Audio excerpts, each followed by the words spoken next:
for her provocative, over-the-top outfits and pornographic lyrics, this 4'11" diva rose to become one of the most recognizable female rap artists of all time. Born in Brooklyn, Lil Kim spent most of her childhood on the streets, but all that changed when she met Christopher Wallace, aka Notorious B.I.G., who introduced Kim to the New York rap group Junior Mafia. After success with the group, Kim went solo, but it wasn't until 2001 that Kim had her first mainstream hit, Lady Marmalade.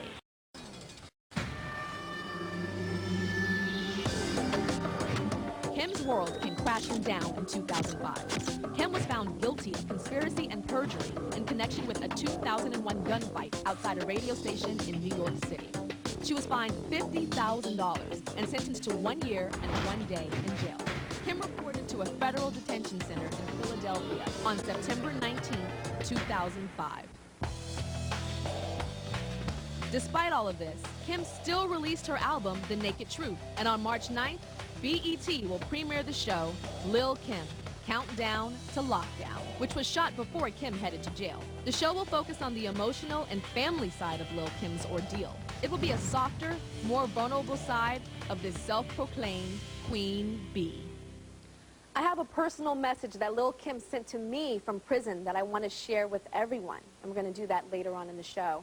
But right now, here to talk about Lil Kim and her life behind bars is her brother, Chris Jones, and Tracy Edmonds, who's the executive producer of the BET reality series, Lil Kim, Countdown to Lockdown. So please welcome Chris and Tracy.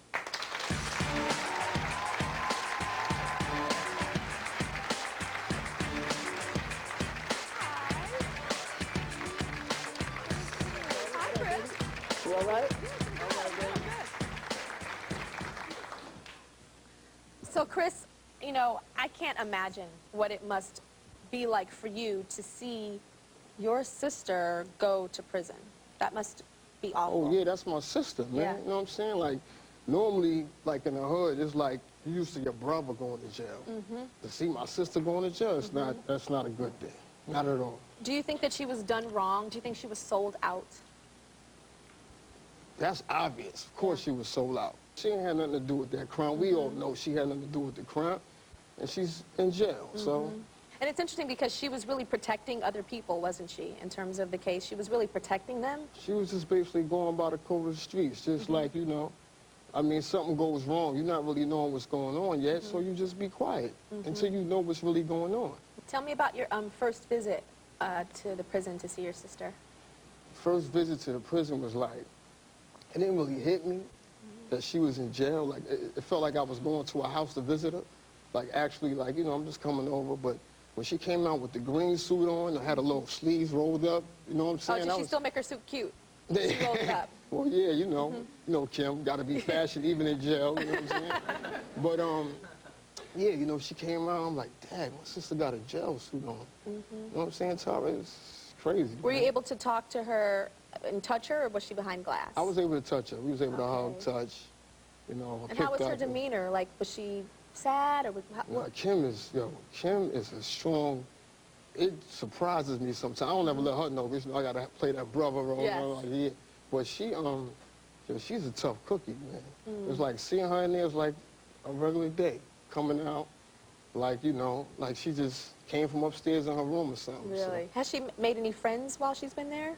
Oh, you know what? It's funny you ask that, because she really learned how to detect from a fake friend, from a real friend, being in prison. Really? What do you mean by that? Because it's like in prison, at least for like what I'm getting from Kim when I go see her, it's like they don't care about the little Kim situation. And you would think that those would be the main ones that would really care about that. But she was like, yo, they don't even discuss that. Everything is just, they just love Kim for being her, because she's a cute girl, they like her style, her swagger. They just love everything about her. Was she nervous going in being a celebrity? Because I would think, oh, she would feel like, you know, they're all going to be looking at me. They're all going to be, like, so curious or harder on her. Was she concerned about that? Nah, not at all. And she was never scared? Nah. No? Kim, it's a lot of she's things so I've little. been Like, surprised she's she ain't Lil scared Kim of. for a reason.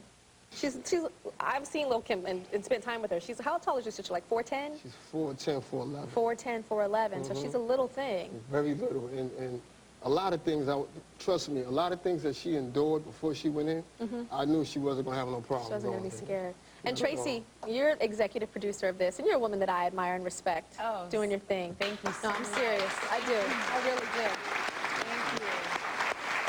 So what made you want to do this and follow her? Because it's almost like a documentary in a way. You know, Yeah. I wouldn't even call it a reality show because this is like something serious. She's going to prison, and you're documenting the time up until she goes. Yeah, I mean, I've always been fascinated by Kim. I mean, she's a fashion icon, she's an entrepreneur, and I just admired how bold she is, too, and how fearless she is, and she's a warrior.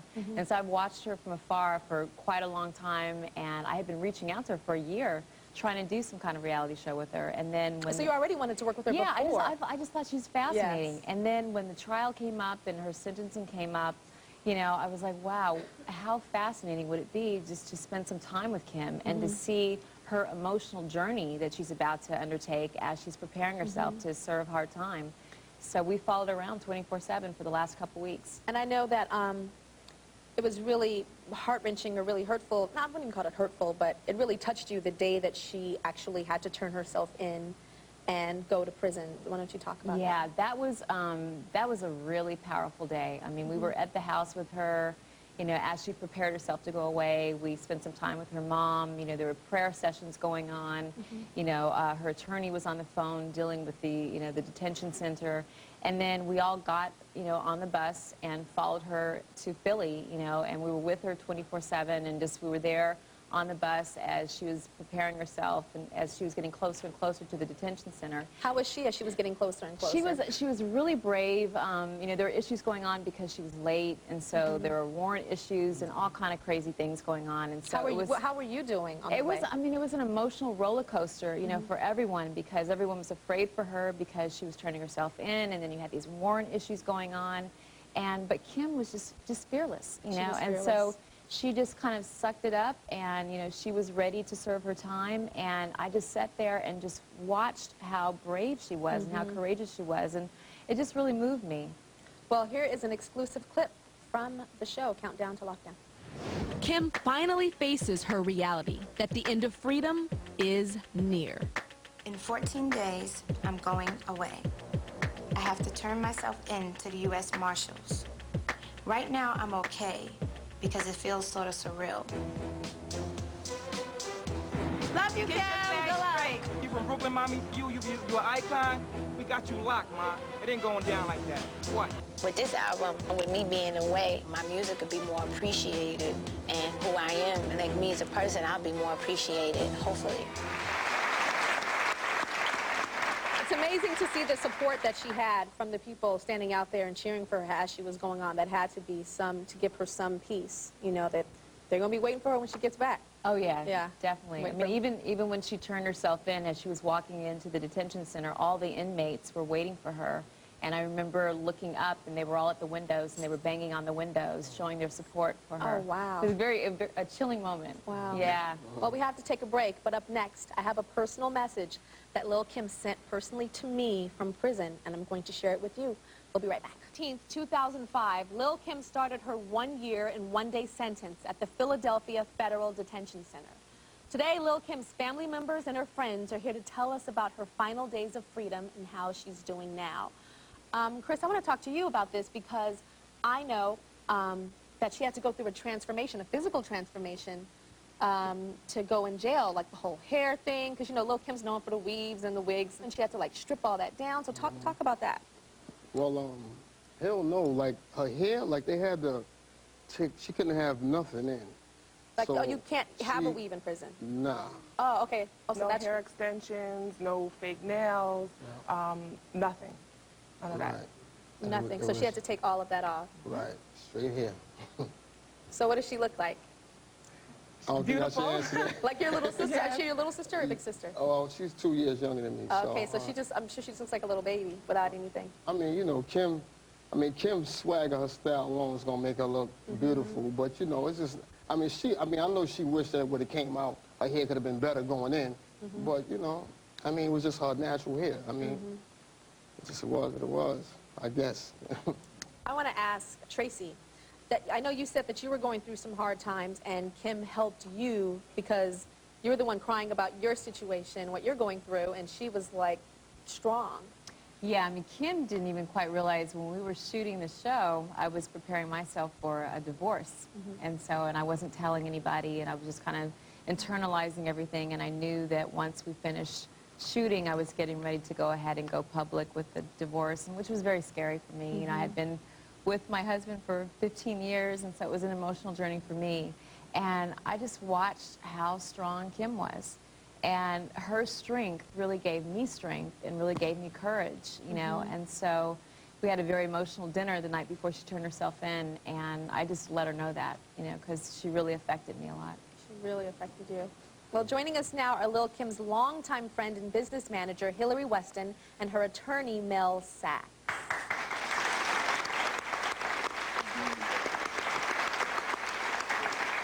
Hillary, what was it like seeing someone that you love and that you're so close to go to prison?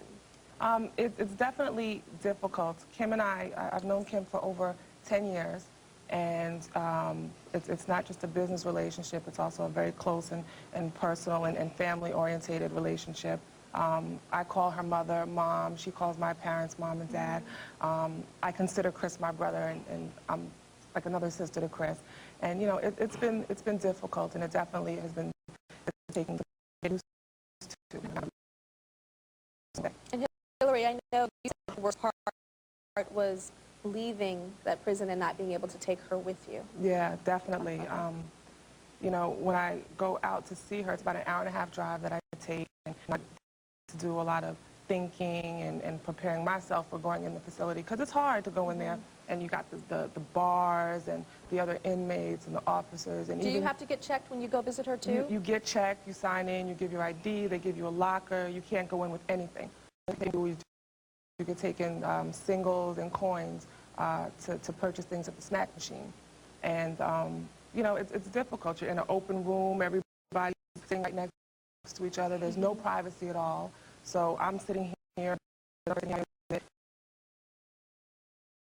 don't get to talk about all the things that you want to talk about, because there's other people in Does she ever show any type of vulnerability to you? No, not really. I mean, she's adjusting, and you know, she's a very positive outlook, and hopefully she'll be home soon, and you know, she's just ready to get back to Looking out to lockdown. In these two scenes, Kim takes care of business and proves that she's in charge. I actually wasn't with her the day she saw the video for the first time. Hell. Hello? You know, I get the phone calls. It's not right, yo. It's not right. There's nothing you're going to be able to do to fix this. Nothing. This can't go out. There's no fixing. We had meetings prior to shooting the video with the director. She told him what she wanted. And that's the one thing about Kim. Kim has a vision of what she sees herself. It's too late in the game. It's too large right now for this, for me to keep having consecutive videos. I ain't had a good video since Mobb Deep and Crush on You. Like, what the this don't make sense. I know exactly how everything goes. Jay-Z will watch that and be like, damn, like, every video I've ever done, right? The best videos, the videos I like the most is the Mobb Deep video, Ladies Night, and Crush on You. And guess what? I don't feel like I look as absolutely stunning or beautiful. I don't feel like they've captured Kim in its essence, but the videos overall are wonderful. I'm the type of person, I have to be shot in a certain kind of lighting. I'm a chameleon, which means my looks change right in front of your eyes. That right there, I hate. Julie, is horrible. I'm keeping it funky with you right now. I'm gonna be this project's worst enemy. Actually, I have the letter that Lil Kim sent me, and I feel very privileged to have received this letter, and I want to share it with everyone, because I know she wanted me to share it with everyone. The letter says, "Dear Tyra, how are you? Well, since I've heard lots of letters and read numerous books, and I go to church on Sundays and Bible studies on Tuesdays. And out of all the books I've read, The Da Vinci Code by Dan Brown was my absolute favorite. And it was like watching a movie. For the most part, all the girls on my block are cool. In here, some days the food is okay, and other days the food is just plain bad.